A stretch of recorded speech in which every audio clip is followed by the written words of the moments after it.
Halo, selamat malam sahabat Kelomang. Di malam ini sudah tepat seminggu ya setelah kemarin kita update lagi masalah Kelomang. Nah, kali ini kita mengerjakan rutinitas setiap minggunya, yaitu membersihkan habitat atau ekosistem biotop ya di rumah Kelomang kita ini. Nah, karena takutnya nanti di Kelomang ini banyak predator atau serangga-serangga kecil yang bisa mengganggu kehidupan mereka. Contohnya semut atau serangga-serangga kecil lainnya yang membuat Kelomang kita ini jadi cepat mati. Nah, adapun kebiasaan saya setiap minggu yakninya membongkar semua rumah-rumah, pasir diganti yang baru, ini udah diganti. Nah, ini pertelan rumah-rumahnya udah dipisahkan. Dan ini dia Kelomang-kelomang kita masukkan ke dalam air agar nantinya semuanya dapat air gitu, asupan minum, biar mereka tidak dehidrasi. Ini sebenarnya wajib ya dilakukan untuk para hobis Kelomang. Nah, untuk ini pasir yang harus kita lakukan, yang pertamanya itunya memberikan air sedikit. Nah, kita kasih air, kita semprot-semprotin aja sedikit pakai penyemprot ini biar kelembapannya cukup, karena Kelomang tidak bisa hidup di yang panas ya, karena mereka juga butuh air, dan juga untuk rumahnya juga harus lembab. Nah, kita ratain airnya di sini. Nah, ini udah cukup basah ya dibanding yang kemarin, dan ini udah kita ganti dengan pasir yang lama, yang baru. Dari yang lama itu kita gantilah sedikit. Nah, termasuk juga ini rumah-rumahnya sudah saya bersihkan semuanya tadi. Kita semprotin semuanya agar takutnya nanti ada parasit atau bakteri yang tumbuh di Kelomangnya, karena sangat rentan sekali ya Kelomang-kelomang ini mati akibat parasit kecil atau semut, bahkan sisa-sisa makanan yang ada takutnya nanti mengganggu kehidupan Kelomang ini. Nah, ini cukup bersih, saya semprot tadi, cukup disemprot semuanya. Nah, ini udah bersih, tempat makanan yang kemarin udah bersih dari bau dan tidak berbau lagi. Dan saya sarankan membersihkannya dengan sampo atau deterjen ya, karena akan menyebabkan itu racun nantinya bagi mereka, atau deterjen tersebut takutnya nanti membuat Kelomang ini menjadi mabuk ya, karena deterjen membuat bahan kimia. Nah, setelah ini udah bersih semua seperti ini. Nah, ini kalau saya buat dari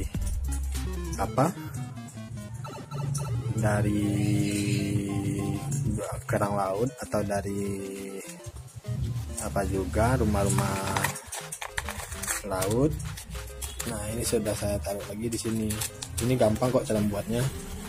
Kalau kalian pergi ke pantai, tinggal dicari aja seperti ini nih. Nanti disambung dengan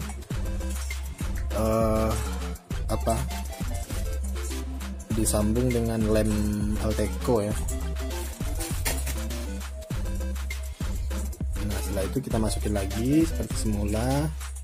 Upayakan tinggi di atas ini, di tepi-tepi ini, karena biasanya sih mereka suka menimbunkan diri gitu. Nah, kita bawa tanahnya ke tinggi, di tengah ini, di dalam ini harus dibanyakin dikit biar mereka mudah membuat lubang bersarang nantinya. Sementara kita membuat mengatur rumahnya di sini, kelembapannya harus dijaga kelomangnya juga di sini sedang asik ya main. Nah, setelah rumahnya siap seperti ini dan kelembapannya juga dikasih air ya sedikit, terasa pasirnya udah dingin. Nah, kita masukin lagi kelomangnya. Nah, ada berita baiknya sih. Kemarin yang si belang-belang sudah tidak kita ketemui lagi di sini. Dan rumahnya tinggal di sini. Nah, ini dia rumah yang kemarin, belang-belang kita bicarakan kemarin. Bisa jadi belang-belang itu udah cari rumah baru. Kemungkinan kita nggak tahu ya yang mana dia sekarang. Makanya itu uniknya kalau pelihara kelomang, karena hewan ini satu-satunya hewan yang fashionable, hewan yang suka ganti-ganti rumah, ganti-ganti pakaian yang tidak pernah ada dengan hewan-hewan lainnya. Nah, itulah keunikan dari kelomang ini. Nah, sepertinya mereka mulai udah nggak nyaman ya. Kita taruh satu-satu, kita hitung. Saya juga pernah ngitung sih berapa sih menurut kelomang saya ini. 1, 2, 3, 4, 5,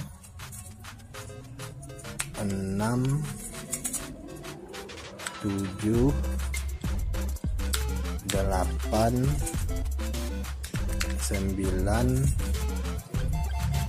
10, 11, 12, 13, 14, 15, 16, 17, 18, 19, 20, 21, 22, 23, 24, 25, 26, 27, 28, 29.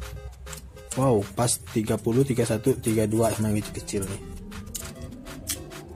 32 kelomang yang saya punya.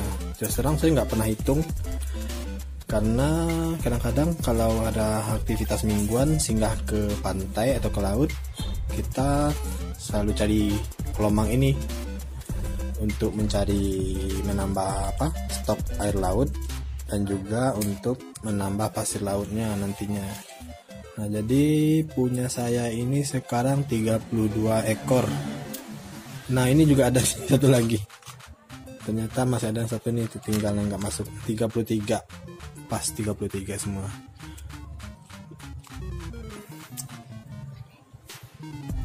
Nah, setelah ini ya inilah rutinitas sekitar para penghobi kelomang, yakni untuk membersihkan habitatnya. Karena yang kita ketahui kan mereka kan suka nasi dan juga kelapa ya. Nah, itu sangat mengundang sekali semut-semut kecil untuk menyantapi makanan kelomang ini. Nah, takutnya semut-semut ini membuat masuk juga ke dalam cangkang-cangkang kelomang ini yang membuatkan mereka cepat mati. Nah,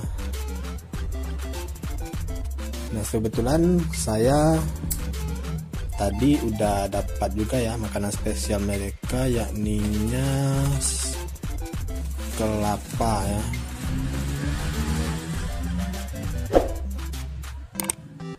Nah, ini kita udah dapat kelapanya kemarin tadi. Kebetulan istri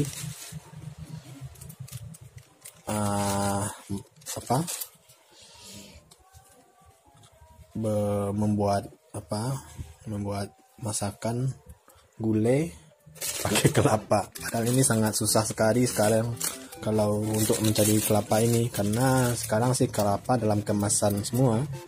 Beli santan sekarang udah dalam kemasan. Nah, Ini sekarang kita ganti makanannya, kemarin dari nasi ya, sama apa kita taruh ini sekarang kelapa. Nah ini udah ada nih, sini dekat-dekat sini dia. Nah kemungkinan mereka coba